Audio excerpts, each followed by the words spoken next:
মূর্খ লোকের ৫টি লক্ষণ। ১. সবসময় নিজের প্রশংসা নিজেই করে। ২. কাজ কম করে অথচ বড় বড় কথা বলে। ৩. খুব সহজে রেগে যায় এবং কিছু হবার আগেই চিৎকার চেঁচামেচি শুরু করে। ৪. সব কিছু শোনার সাথে সাথে বিশ্বাস করে বসে, সত্যটা জানার চেষ্টা করে না। ৫. ভুল থেকে শিক্ষা না নিয়ে একই ভুল বারবার করে। পৃথিবীর সবচেয়ে শক্তিশালী জিনিস হলো লোহা, যা সব কিছুকে কেটে ফেলতে পারে। লোহার থেকেও শক্তিশালী জিনিস হলো আগুন, যা লোহাকেও গলিয়ে দিতে পারে। আগুনের থেকেও শক্তিশালী জিনিস হলো জল, যা আগুনকেও নিভিয়ে দিতে পারে।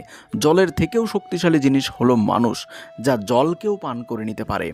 মানুষের থেকেও শক্তিশালী হলো মৃত্যু, যা মানুষের অস্তিত্বকে ধ্বংস করে দিতে পারে। মৃত্যুর থেকেও বড় আশীর্বাদ, যা মানুষকে মৃত্যুর হাত থেকে ফিরিয়ে আনতে পারে। ভিডিওটি ভালো লাগলে একটি লাইক করবেন।